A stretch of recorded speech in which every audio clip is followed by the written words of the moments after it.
So we're going to head directly north from this point and go towards the magic shop.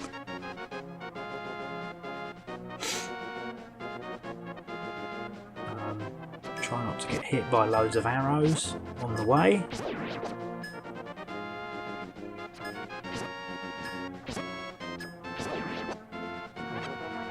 Collect some arrows even as we're going.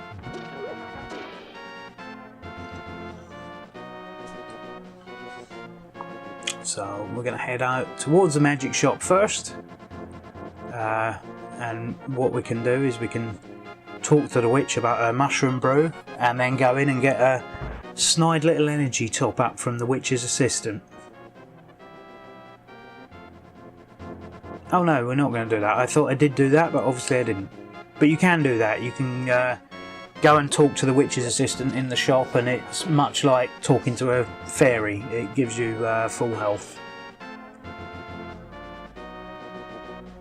We'll smash into these things, and we're going to head up to the source where the river begins to find some Zoras, some little Zoras and big Zora.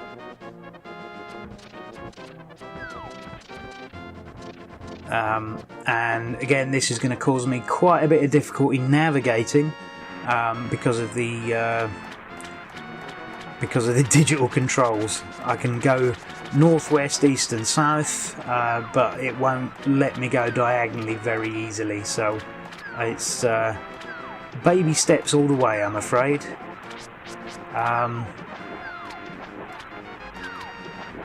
Yeah.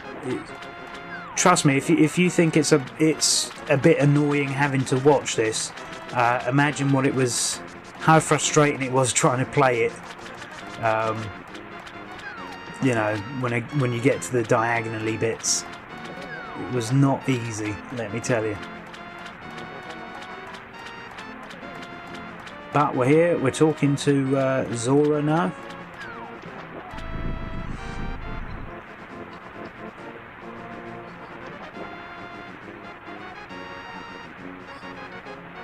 So we want the flippers, and it's 500 rupees.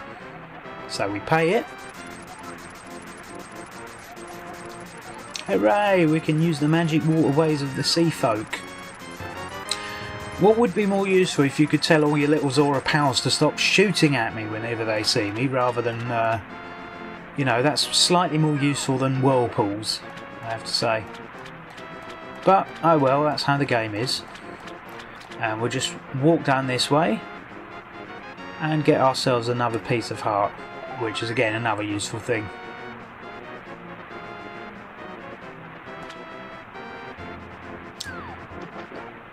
Right, so head out of this area, again going slightly less diagonally than we'd like,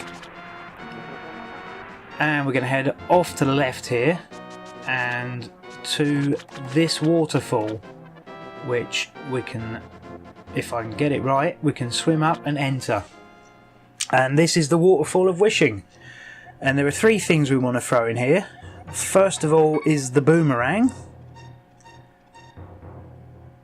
so we'll throw that in.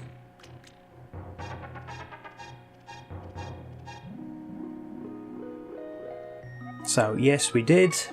And we get something better in return. Magic Boomerang!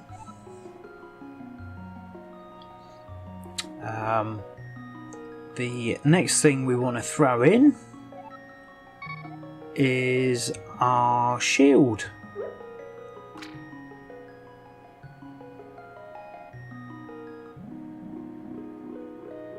So yes, I did drop it. Thank you. And we get a nice slightly bigger red shield. Also, if you have any empty bottles, you can throw them in, which I don't have. So I have got 2 bottles, but they've got fairies in them and I want to keep them. But if you have any empty bottles, you can throw them in and get a free medicine of magic. So you never need pay for a medicine of magic. You can always throw in you know, an empty bottle.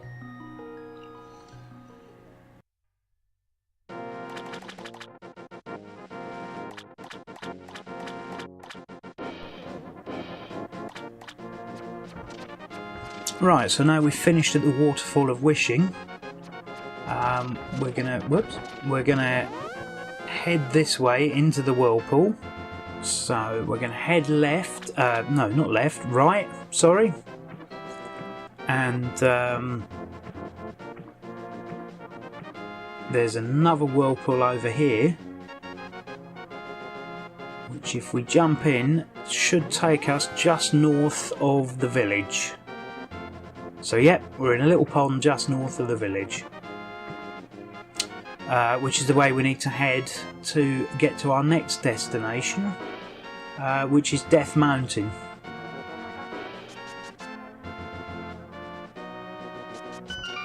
Oh, and there's a secret cave here as well, which is what we want to jump in there and get another piece of heart.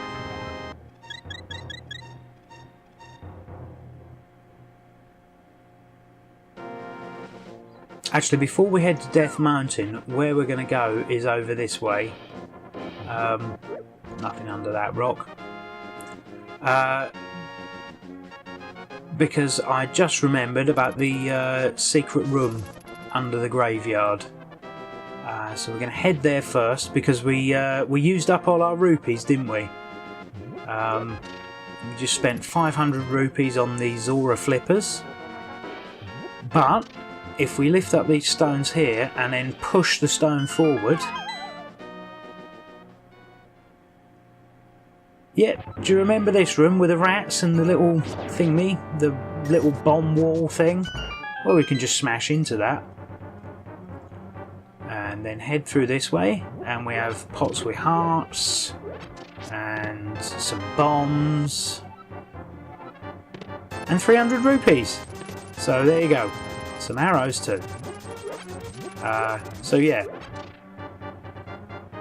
I mean, the only thing that's useful there that comes back is the hearts, so it's not that useful coming back here a third time, but there you go. And we don't really have to bother killing all the rats and things, we can just walk through the doors.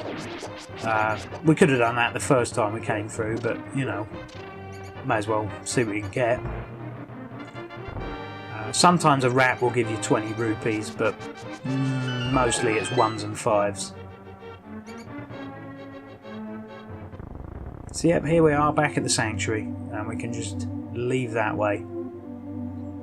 But with an extra 300 rupees in our pocket, so it was well worth the 2 and a bit minutes it took to do that.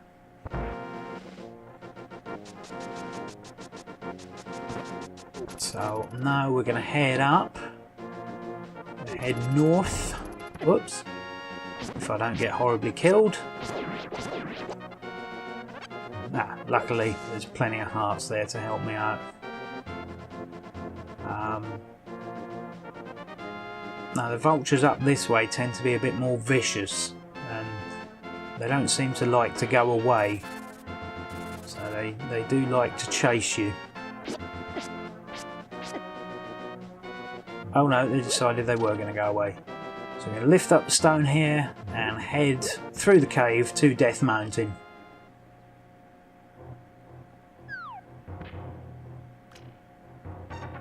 So it's not exactly a maze, but it's not exactly a straightforward route either.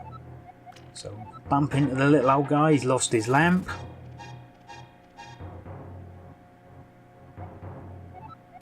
Yep, turn right, yep.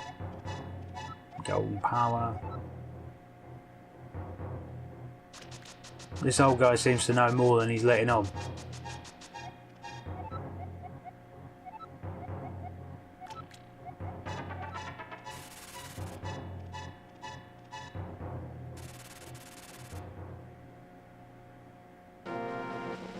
So we come out at the bottom rung of Death Mountain. These little Goomba fellas are really irritating as well, because you can't kill them.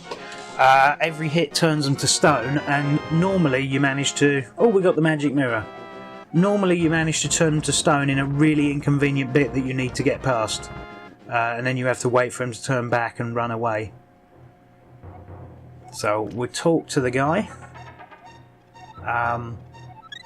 and he refills your, he refills your life and your magic when you talk to him as well, so he is actually pretty useful.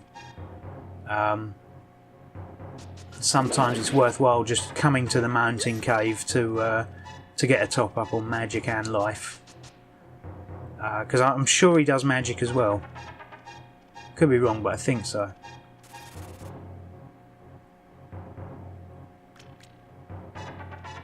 So yeah, we're just going to head out here, and again, still having trouble with them diagonals. So up the ladders, avoiding the rocks, not very well. At this point, the rocks will stop. When you hit the ladders, the rocks will stop, so you don't have to worry about them anymore.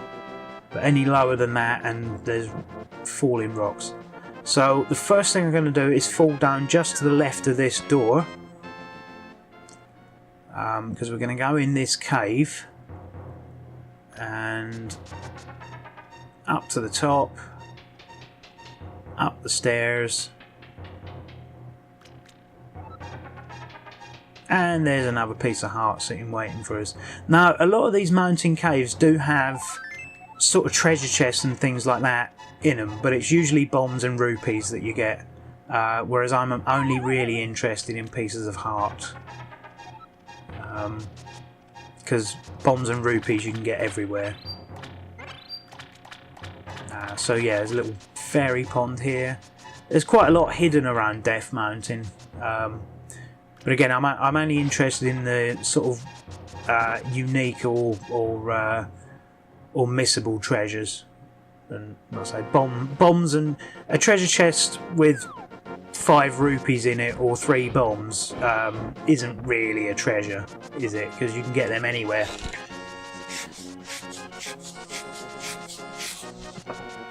Pieces of heart is what we're after.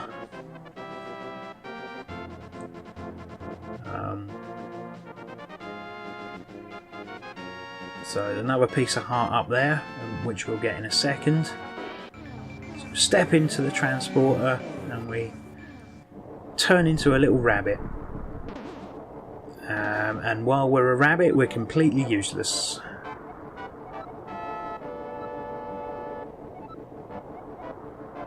So we talk to the fellas. So basically everyone seems to know about the Moon Pearl, apart from us. Everyone in Hyrule has heard of the Moon Pearl. We're just finding out about it now because we need it. And luckily this is where it is, in the Tower of Hera.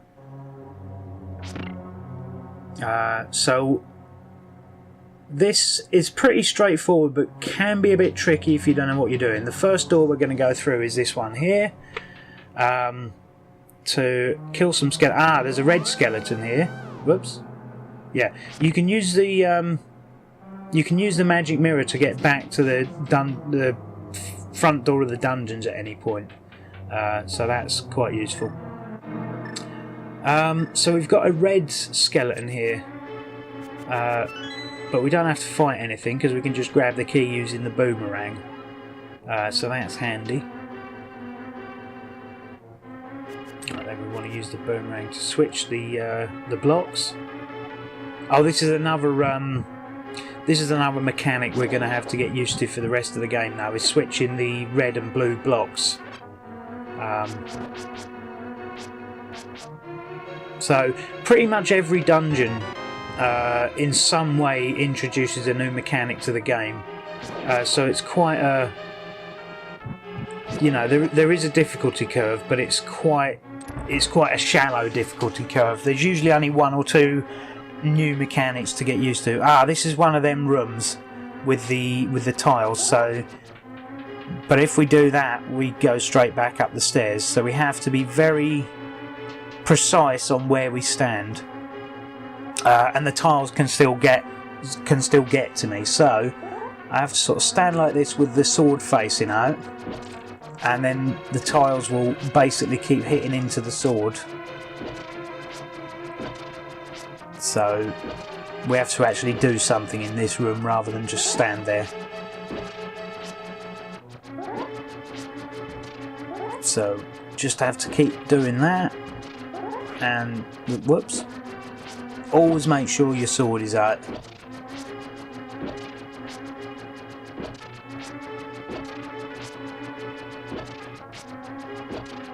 Or at least that's the best way I've found to do it, because the door will only open once they've all gone. Right, so we have to use one of these switches again to lower the blocks.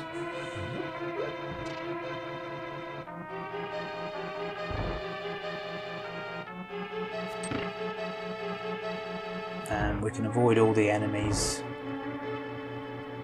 And the best way to see, look, they throw bones. They jump out the way and then they throw bones at you. The best way to deal with them, again, like most of these things, is to throw pots at them. But for some reason I'm trying to attack the guy, because I'm an idiot, clearly. So this is another one with the lanterns, which is a dead giveaway in this case by the big patch in the middle of the floor that's clearly for something. And 4 lanterns when a room's already lit is usually a giveaway for something. Although not always. It doesn't always follow that they do something. But usually if you see 4 lanterns in a room, and only 4 lanterns, they probably do something. So we have to switch them back the way they were, otherwise we won't be able to get back to the front. Well, we could use the magic mirror to get back to the front of the dungeon, but you know how it goes. Do things properly. So I'm going to close ourselves in here, do we? No, we don't yet. We don't want to do that yet.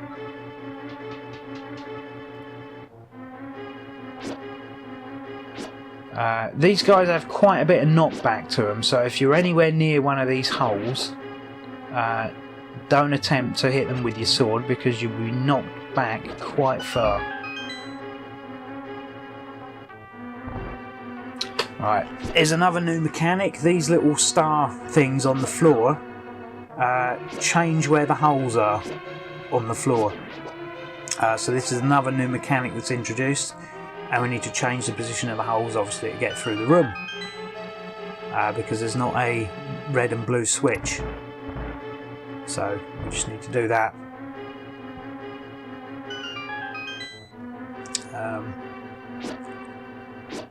See, look at the knockback that comes off these guys. It is much easier knocking them down a pit, but do beware that that doesn't actually kill them. And if you leave this room and enter, they will be back rather than being dead. And a good rule of thumb with these, with the blue and red switches, if you see here, if you don't need to use a switch, generally don't. If the path is clear that you don't need to use one, generally don't, because it just works out more useful in the long run that way. So, got a compass, and then we speak to Zora again. Yep, don't forget the moon pearl. I won't, it's the whole reason for me being here.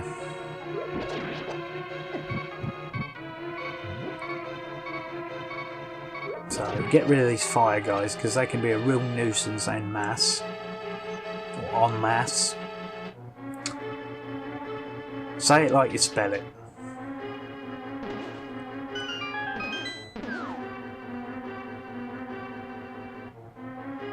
Okay, so we just need to fall down this hole here so we can get to the treasure chest. Hooray! So now we've got the moon pearl. Even in the dark world we can stay as Link and we don't turn into a rabbit.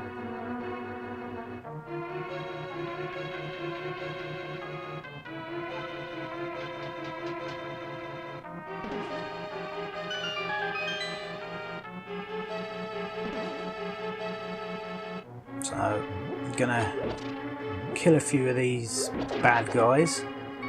Apart from this red one that never seems to die. They're not invincible exactly, but they take so many hits that it's not worth it.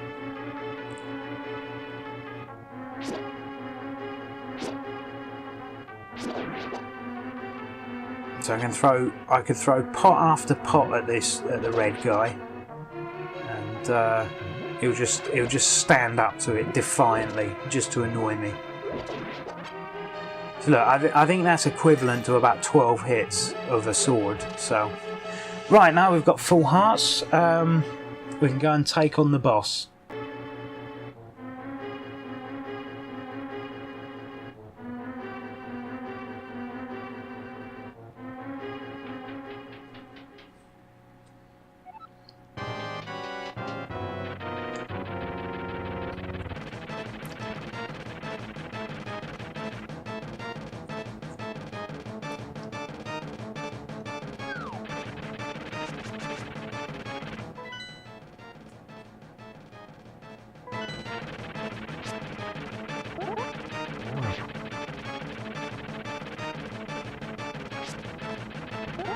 So the best way I've found to do this guy is to try and get him trapped in the corner here, roughly where I'm standing. Because if he traps himself on that edge, he's got much less manoeuvrability around that corner than you have. And you're trying to hit his tail. So he should bounce around in that corner. It should be very easy to score a couple of cheap hits using the sword swing technique. Although obviously he gets much faster and much more unpredictable with each turn, and the knockback this guy gives you if he hits you is extreme, and he will probably knock you off the edge, which is why I'm keeping my distance. You don't just lose a heart, you get knocked off and you have to start the whole battle again. So I just keep my distance. Nearly got knocked off then. There we go. It's not too difficult, but you want to try and trap him in the edges where he's got far less manoeuvrability than you have. Out in the middle is much more difficult. So yay, the Pendant of Wisdom.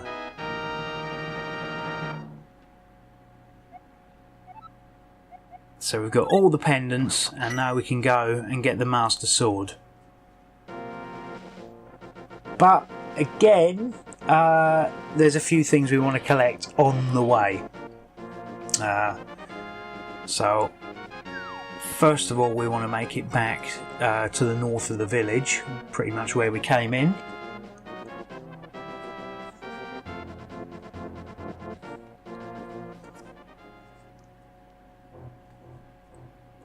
So we have to wander through this cave. It doesn't actually take that long to get back. Just a few bats in the way. And in fact, this is probably the only time in the game we're going to bother to use this cave, because no other reason to.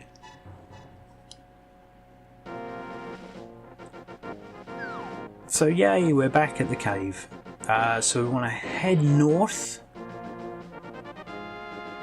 And we can talk to the lumberjack twins if we want to. So the tree feels strange. We'll have to remember that for later.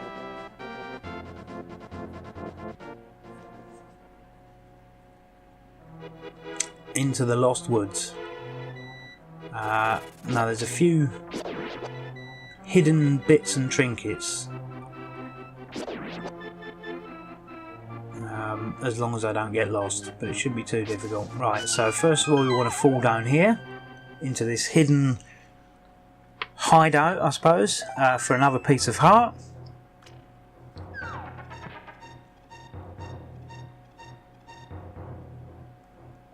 So, secret hideout for a gang of thieves, and one of their ex-members is staying at an entrance to the desert. Okay. Useful information.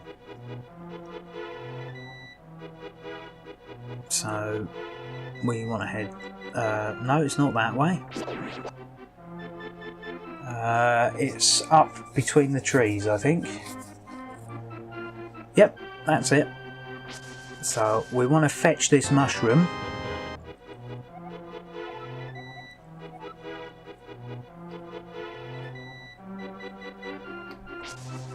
And then, whoop, little bomb hidden under the trees. Kill the little vulture, or annoy him to death till he goes away. And then we head up through this hollowed out log here, which is where the Master Sword lives.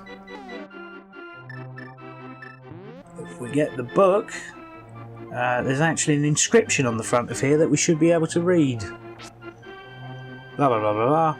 The heroes triumph on Cataclysm's Eve with 3 symbols of virtue, keeping the knight's line true. Yep, so it's the Master Sword.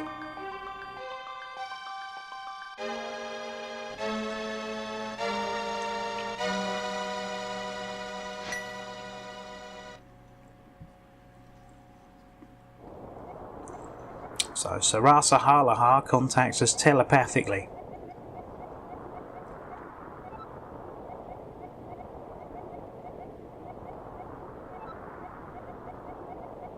Yay! I like the destiny of this land being in my hands.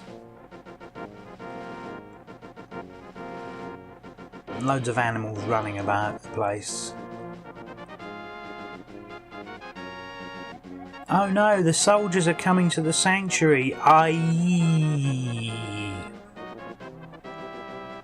That's why I said I wasn't going to read out the text.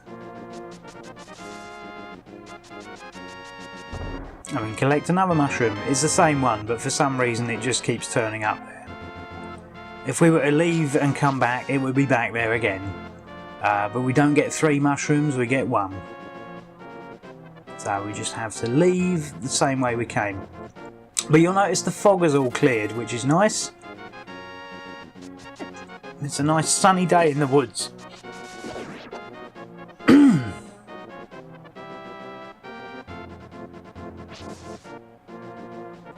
There's the lumberjacks. Oh yeah, they've said, look, the fog in the forest is clearing and we can go and do stuff.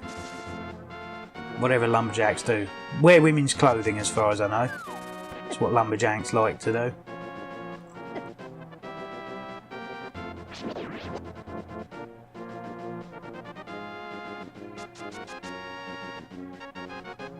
So we have to head to the sanctuary. As we're told. Which is a noise people usually make as they're being captured.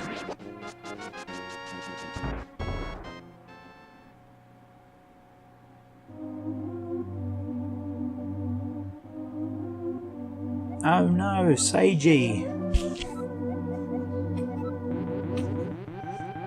So, been abducted and taken to a castle. Well, what else would you expect to happen to a princess? Even Mario knows that. So we have to head to the castle. Oh, well, we can go down here first. We're not in a hurry. We have to give them time to prepare a trap, after all. And get a little health boost while we're down here.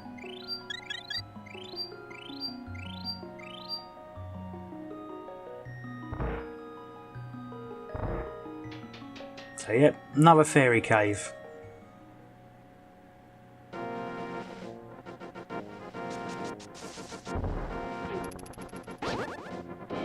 Oh yeah, and the Master Sword shoots sort of them. It's like a projectile, I suppose I'll call it, when you're at full health, so that's handy. But the projectile hits at half strength, so basically the Master Sword is twice as powerful as the sword we have, but when the projectile from it hits, it's the same strength as the sword that we had, if you see what I mean. So if we say the first sword we had is strength 1, the Master Sword is strength 2, then the projectile it throws is strength 1, if you see what I mean. Probably not making that too clear, but there you go.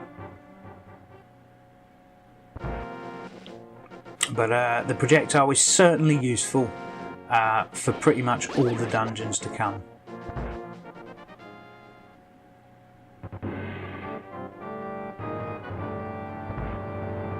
So So, for instance, we can just keep firing projectiles at these guys, and there's not much they can do about it. Hey, a rupee!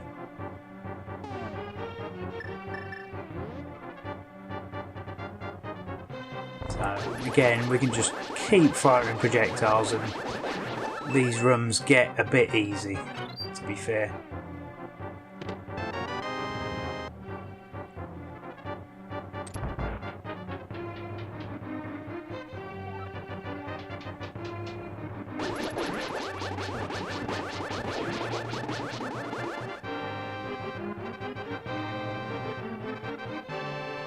Yeah, magic decanter.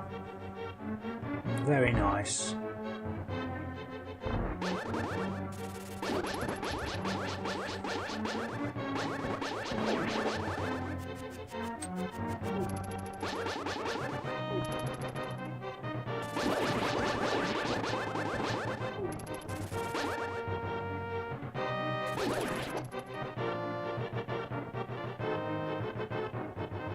So this is a bit sort of maze-like, this bit, but you can always light the lanterns to make it a bit more straightforward and not keep getting lost like me. But yeah, you can use the what do you call it? You can use the lantern to light the torch, the torches that are dotted around, just to stop you getting lost. Yeah, that's what I meant. That's what I meant to say. And if anyone asks, that's what I did say.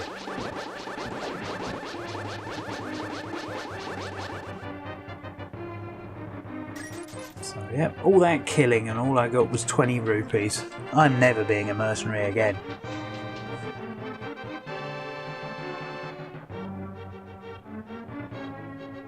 Oh, we can just walk through that room. You don't actually have to kill most of the soldiers, only when the doors are locked. Most of these rooms I think you can just walk through. But then what good's being the hero if you can't kill baddies?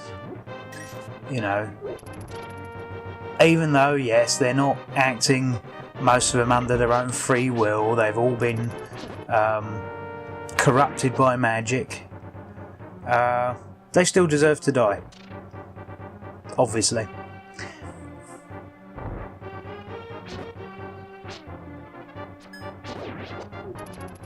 Ooh, 2 arrowmen, or bowmen, or archers, I suppose.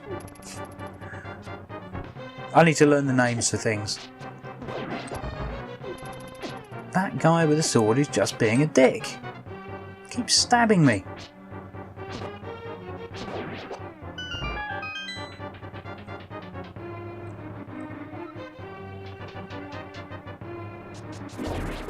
That's the bats taken care of.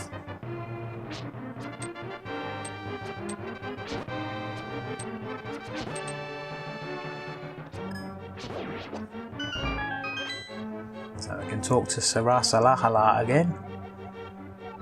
Find a way to return his own evil magic power to him.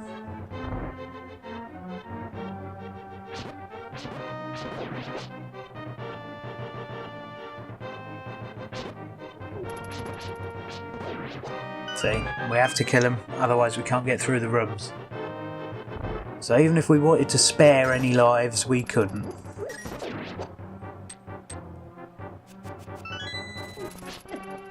And even though I've already got the key, I'm choosing not to spare any lives. So yeah, there's no conscience in this game really. You just kill what you see.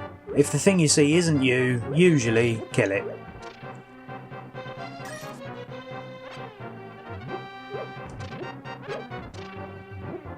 So just gather up everything we can find.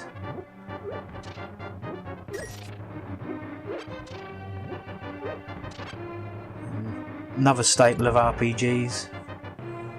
Spend more time raiding through people's pantries, and I said pantries, not panties, than you do actually fighting bad guys. Just spend the whole day just going through people's stuff, stealing out of houses, taking large quantities of money from hermits that live in caves, which is always a good idea. You know, if you come across a guy that lives in a cave, especially if you're, you know, a short elven boy, probably just take whatever money they're offering. It's probably just, you know, there's nothing wrong with that. They're probably trying to help you on a quest. Nothing sinister about it.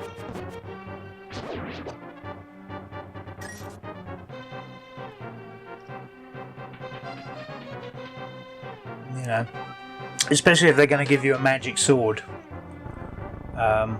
Definitely.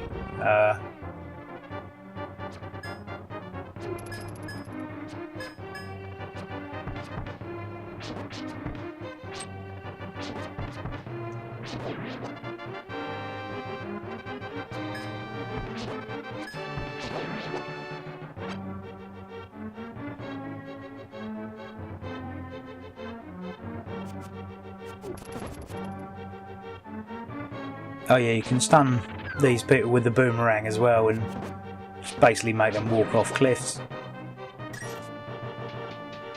Ah, here we go, here we go.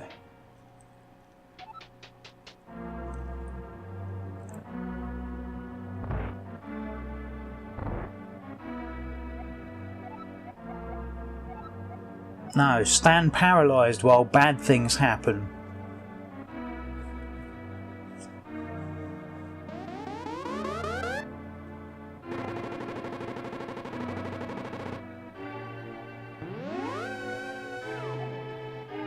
Yay! I've broken the 7 wise men's seal.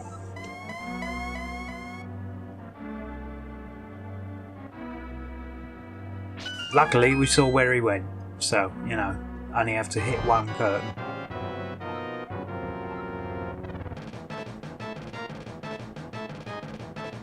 So, these big fireballs we can hit back.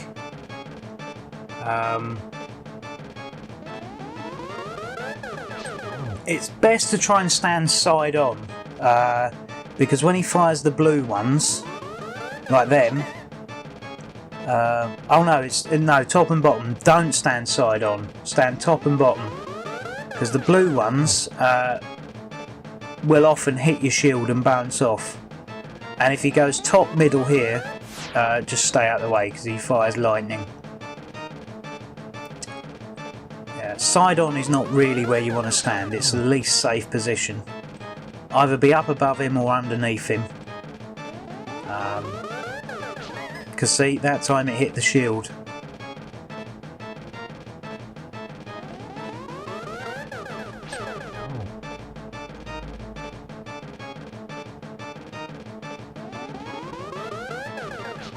Yep, and hit the shield again. So, up on top or underneath, and when he does this in top middle, just stand away.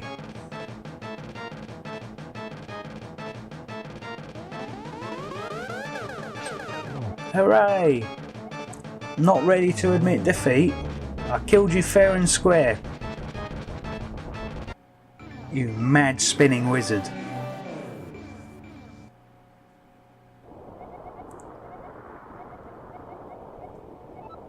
The void through telepathy.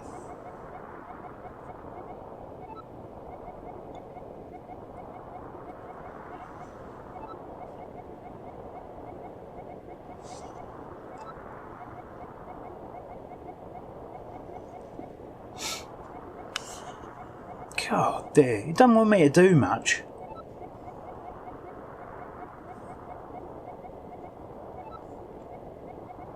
Full of evil creatures and dangerous traps. The Palace of Darkness. Was it always called the Palace of Darkness, even when it was the Golden Land? I mean, I know now that it's the Dark World, that makes sense, but... oh well. Palace of Darkness it is then.